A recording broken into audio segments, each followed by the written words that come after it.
ಎಲ್ಲರಿಗೂ ನಮಸ್ತೆ. ನಿನ್ನೆ ಬಿಟ್ಟಿದ್ದಂಥ ವಿಡಿಯೋಗೆ ತುಂಬ ಚೆನ್ನಾಗಿ ಅದಕ್ಕೂ ರೆಸ್ಪಾನ್ಸ್ ಸಿಕ್ಕಿದೆ. ಆಮೇಲೆ ಪಾರ್ಟ್ 3 ಹಾಕಿ ಅಂತ ವಿಡಿಯೋ ಕಾಮೆಂಟ್ ಮಾಡ್ತಿದ್ರೆ, ಆಮೇಲೆ ಮೆಸೇಜು ಕೂಡ ಮಾಡ್ತಿದ್ರಿ. ಸೊ ಜಲ್ದಿ ಮಾಡೋಣ ಅಂತಂದ್ಬಿಟ್ಟು ಈ ವಿಡಿಯೋ ಕ್ಲಿಪ್ ನಾನು ಮಾಡ್ತಾಯಿದ್ದೀನಿ. ನಾವು ಮದುವೆ ಯಾವ ರೀತಿ ಆಗಿದ್ದು ಅಂತಂದರೆ, ಎಲ್ಲರೂ ಒಪ್ಪಿದ್ರು, ಆದರೆ ನಮ್ಮಮ್ಮ ಕೂಡ ಒಪ್ಪಿರಲಿಲ್ಲ. ಯಾಕಂತಂದರೆ ಅವ್ರ ಮನಸ್ಥಿತಿ ಒಂದು ಸ್ವಲ್ಪ ಬೇರೆ ಭಾವನೆಯಲ್ಲಿ ಇತ್ತು. ಆದರೂ ನಾವು ಬಿಟ್ಟಿಲ್ಲ.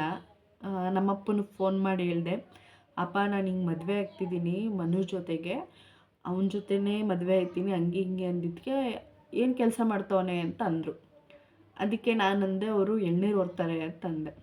ಎಷ್ಟು ಸಂಪಾದನೆ ಮಾಡ್ತಾನೆ ಅಂತ ಕೇಳಿದ್ರು. 300 ರೂಪಾಯಿ ಅಂತಂದೆ. ಹೋಗಿ ಹೋಗಿ ಕೂಲಿ ಕೆಲಸದವನ್ನ ನೀನು ಮದುವೆ ಆಯ್ತಿದ್ಯಾ ಅಂತಂದರು. ಅದಕ್ಕೆ ನಾನಂದೆ, ಕೂಲಿ ಕೆಲಸದವನಾದ್ರೇನು, ಅವನು ಹುಡುಗನೇ ತಾನೆ, ಅವನಿಗೂ ಮನಸ್ಸಲ್ಲಿ ಆಸೆಗಳಿರುತ್ತೆ ತಾನೆ.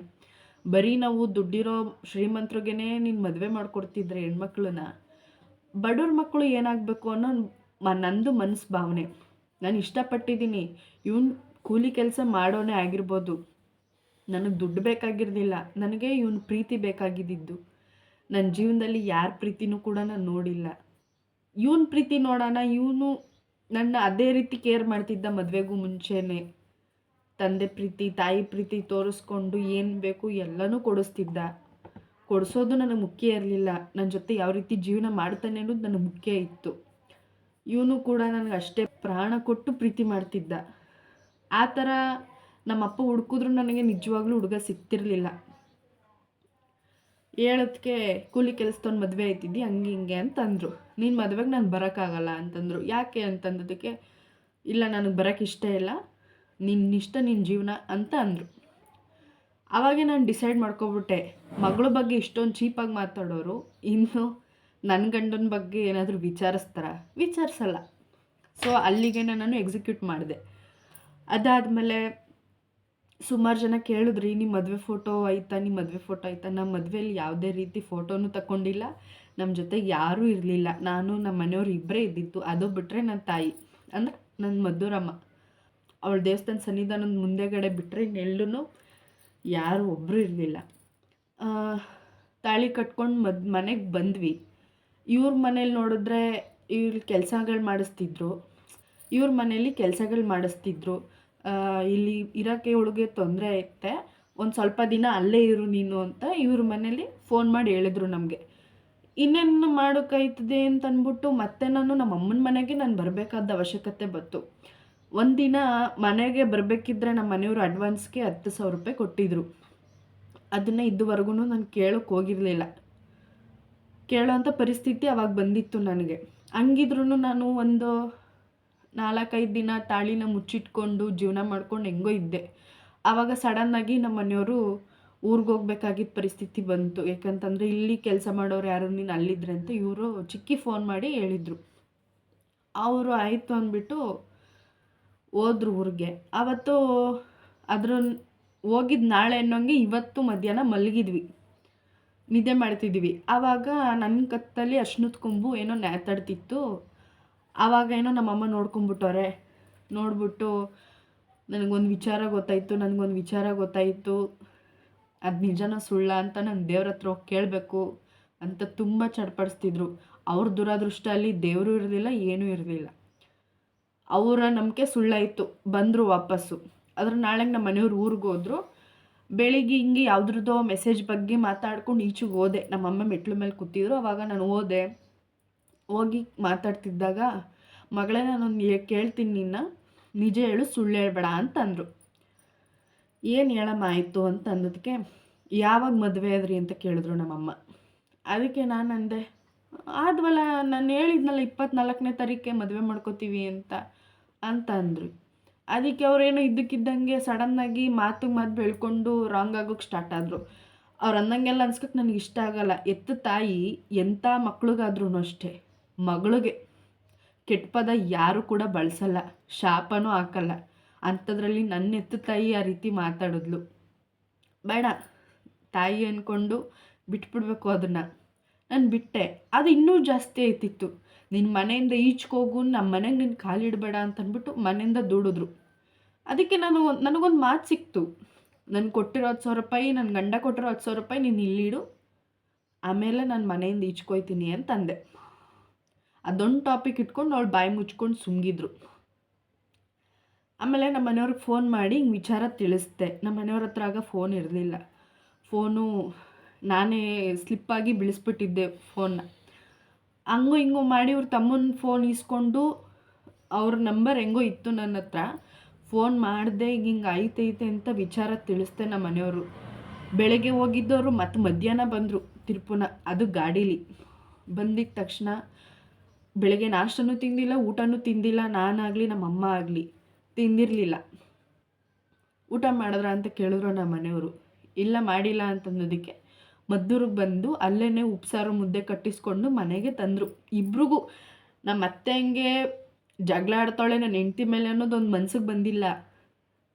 ಅವ್ರು ಹೊಟ್ಟಸ್ಕೊಂಡವ್ರೆ, ಮೊದಲು ಅವ್ರಿಗೆ ಊಟ ತಂದುಕೊಡ್ಬೇಕು ಅಂಥದ್ದೊಂದು ಮನ್ಸಿಗೆ ಬಂತು. ತಂದುಕೊಟ್ರು ಹಂಗೇನೆ ಅವ್ರ ಊಟ. ನನಗೆ ಫಸ್ಟ್ ತಿನ್ಸಿದ್ರು, ತಗೋ ನೀನು ಅಂತ ಕೊಟ್ಟಕ್ಕೆ ಬಿಸಾಕಿದ್ರು. ಊಟದ ಬೆಲೆ ಯಾರಿಗೂ ಗೊತ್ತಿಲ್ಲ ಅಂತಂದ್ಬಿಟ್ಟು ಇವರು ನನಗೆ ಊಟ ಮಾಡಿಸೋಕೆ ಕೂತ್ಕೊಂಡ್ರು. ಊಟ ಮಾಡಿಸಾದ್ಮೇಲೆ ನನ್ನ ರೂಮಲ್ಲಿದ್ದೆ. ಆವಾಗ ಬಾಗಿಲು ಹಾಕ್ಕೊಂಡು ಇವ್ರು ಈಚ್ಕೋದ್ರು.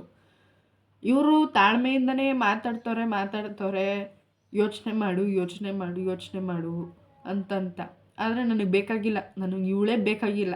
ಹಂಗೆ ಹಿಂಗೆ ಅಂತ ಇವ್ರ ಮೇಲೂ ಯಾವ ರೀತಿ ಬೇಕೋ ಆ ರೀತಿ ಜಗಳ ಆಡೋಕ್ಕೆ ಪ್ರಯತ್ನ ಪಡ್ತಿದ್ರು. ಆಮೇಲೆ ಸೋರಿಸ್ಕೊಳ್ಳಿಲ್ಲ ಅದನ್ನು.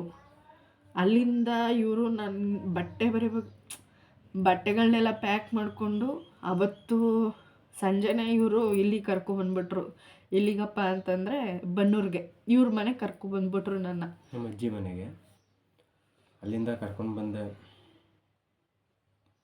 ಸ್ಟಾರ್ಟಿಂಗಲ್ಲೆಲ್ಲ ಚೆನ್ನಾಗೇ ಇತ್ತು, ಯಾವುದೇ ರೀತಿ ತೊಂದರೆ ಇರಲಿಲ್ಲ ಮನೆಯವರಿಂದ. 1-2 ತಿಂಗಳು ಹಂಗೆ 2-3 ತಿಂಗಳು ಚೆನ್ನಾಗಿ ಹೋಯ್ತು ಮನೆಯಲ್ಲಿ ಎಲ್ಲ. ಯಾಕಂದರೆ ನಾನು ಕೆಲಸ ಎಲ್ಲ ಮಾಡ್ತಿದ್ದೆ, ಮನೆ ರೆಡಿ ಮಾಡಿಸ್ತಿದ್ದೋ. ಕಾಂಪೌಂಡ್ ಹಾಕ್ಸಿ ವಾಶ್ರೂಮು, ಬಚ್ಚಲು ಮನೆ, ಒಂದು ಎಕ್ಸ್ಟ್ರಾ ರೂಮು ಎಲ್ಲ ಮಾಡಿಸ್ತಿದ್ದೋ. ಎಲ್ಲ ಮುಗೀತು. ಎಲ್ಲ ಮುಗಿದಾದ್ಮೇಲೆ 1-1.5 ತಿಂಗಳು ಆಯಿತು. 1-1.5 ತಿಂಗಳಾದಮೇಲೆ ನಮ್ಮ ಅಜ್ಜಿ ಬೇರೆಯವರು ಮಾಮೂಲಿ ಚಾಡಿ ಚುಚ್ತಾರಲ್ಲ,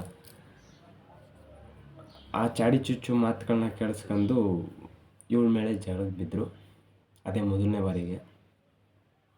ಕೆಟ್ಟದಾಗೆಲ್ಲ ಬೈಯೋಕ್ಕೆ ಶುರು ಮಾಡಿದ್ರು. ಸ್ವಲ್ಪ ನಿಲ್ಲಿಸಿದ್ರು ಜಾಸ್ತಿ. ಅವಾಗ ನನಗೆ ತಡ್ಕೊಳಕ್ಕಾಗಲಿಲ್ಲ. ಅಲ್ಲಿಂದ ಒಂದು ಹೆಣ್ಮಕ್ಳು ಕರ್ಕೊಂಡ್ಬಿಟ್ಟು ಯಾಕೆ ಹಿಂಗೆ ಬೈಸಿದ್ರು ಅಂದ್ಬಿಟ್ಟು ನಾನು ಅವ್ರ ಮೇಲೆ ರೇಗ್ಬಿಟ್ಟೆ. ನಾನು ಆಡಿದ್ದು ಒಂದು ಪದನ ಅವರು ಇದುವರೆಗೂ ಎತ್ತಾಡ್ತಾರೆ. ಅಲ್ಲಿಂದ ಆಯಿತು.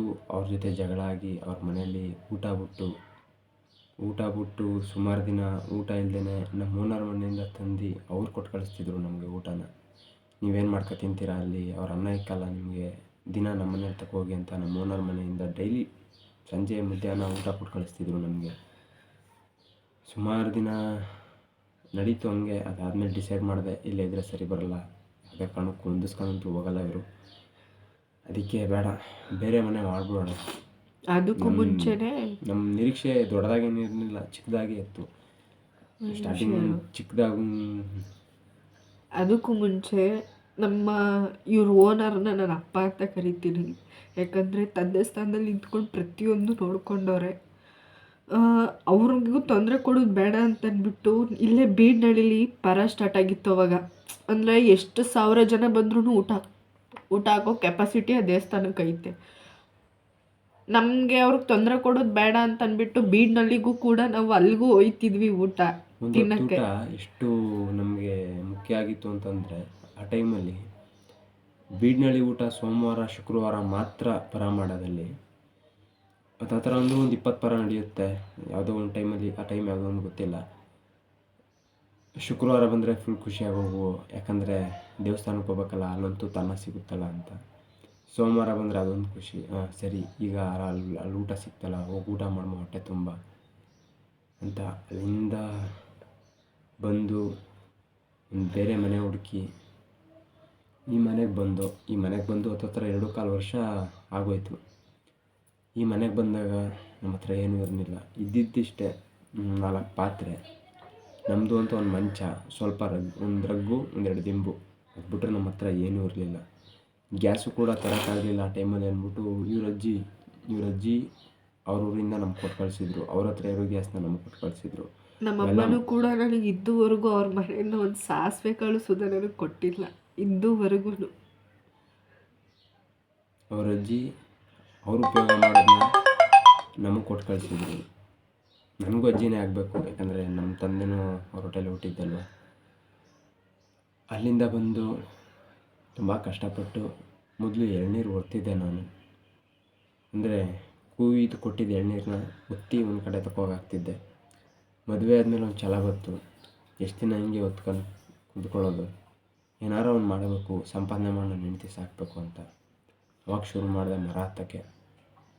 ತೆಂಗಿನ ಮರ ಹತ್ತಕ್ಕೆ ಶುರು ಮಾಡಿದೆ ನಾನು. ಕಲಿತೆ. ಸ್ವಲ್ಪ ದಿನ ಕಷ್ಟ ಆಯಿತು, ಸುಮಾರು ನೋವುಗಳು ಕಂಡೆ. ಒಂದು 2-3 ತಿಂಗಳು ಕಷ್ಟನೇ ಆಯಿತು. ಎದೆ ನೋವು, ಮೈಕೈ ನೋವು ಎಲ್ಲ ಬರ್ತು. ಪರವಾಗಿಲ್ಲ, ಕಷ್ಟಪಟ್ಟರೆ ಸುಖ ಅಂದ್ಬಿಟ್ಟು ಎಲ್ಲನೂ ನಿಭಾಯಿಸ್ಕೊಂಡು ಫೈನಲಿ ಮರ ಹತ್ತೋದು ಕಲ್ತು. ಮೊದಲು ದುಡಿತಿದ್ದಿದ್ದು ನಾನು 300-400, ಈಗ 1,000 ಅಂತ ದುಡಿಮೆ ಮಾಡ್ತೀನಿ. ಅಷ್ಟು ನಮ್ಮ ಸಂಸಾರಕ್ಕೆ ಸಾಕು ಅಂತ ನಾನು ತಿಳ್ಕೊಂಡಿದ್ದೀನಿ. ಜಾಸ್ತಿ ಆದರೂ ಆಗಲಿ, ಕಡಿಮೆ ಆದರೂ ಆಗಲಿ, ನನ್ನ ಸಂಸಾರಕ್ಕೆ ಎಷ್ಟು ಬೇಕು ನಾನು ಅಷ್ಟು ದುಡಿಮೆ ನಾನು ಮೇಂಟೆನೆನ್ಸ್ ಮಾಡ್ತೀನಿ. 2.5 ವರ್ಷದಲ್ಲಿ ಈ ಮನೆಗೆ ಬಂದಾಗ ಪೂರ್ತಿ ಮನೆ ಖಾಲಿ ಇತ್ತು. ನಾನು ಹೇಳಿದಷ್ಟು ಐಟಮ್ ಬಿಟ್ಟು ಏನೂ ಇರಲಿಲ್ಲ. 2.5 ವರ್ಷದಲ್ಲಿ ಒಂದು ಮನೆಗೆ ಎಷ್ಟು ಪದಾರ್ಥ ಬೇಕು ಎಲ್ಲನೂ ನಾವು ಅಂಬರಿಸ್ಕೊಂಡಿದ್ದೀವಿ. ಆ ದೇವರು ಅಷ್ಟು ಕೊಟ್ಟಿರೋದೇ ನಮಗೆ ಸಾಕು. ನಾವಿನ್ನೇನು ಅಪೇಕ್ಷೆ ಪಡಲ್ಲ. ನಮಗೆ ಬೇಕಾಗಿರೋದು ಇಷ್ಟೇ, ಆರೋಗ್ಯ ಒಂದು ಚೆನ್ನಾಗಿದ್ದರೆ ನಾವು ಚೆನ್ನಾಗಿದ್ದಂಗೆ. ನಮಗೆ ದೇವರು ಯಾವತ್ತೂ ಕೈ ಬಿಟ್ಟಿಲ್ಲ, ಇವ್ರ ಮಧುರಮ್ಮನೂ ಕೈ ಬಿಟ್ಟಿಲ್ಲ. ನಾವು ಪ್ರತಿಯೊಂದು ಹಂತದಲ್ಲೂ ನಮ್ಮ ಹಿಡಿದು ಎತ್ತಿರೋಳೆ ಮಧುರಮ್ಮ. ನಾವು ಮನೆಗೆ ಬಂದಿದ್ದು ಹೊಸ್ತ್ರಲ್ಲಿ ಮೊದಲು ಅವಳ ಫೋಟೋನೇ ನಾವು ತಂದಿದ್ದು.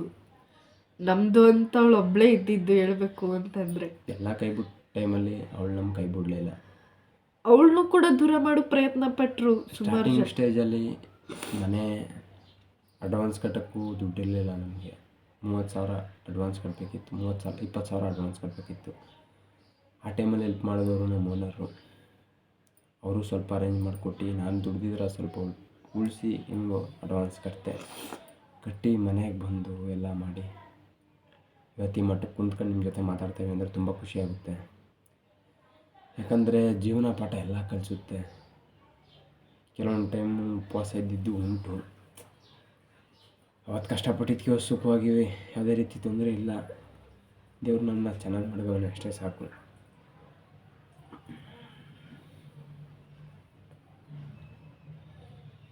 ಈಗೆಲ್ಲ ಮುಂದೆ ಎಷ್ಟೇ ಜನ ಬಂದರೂ ಇಷ್ಟೇ ಚೆನ್ನಾಗಿರ್ತೀವಿ ನಾವಿಲ್ಲ.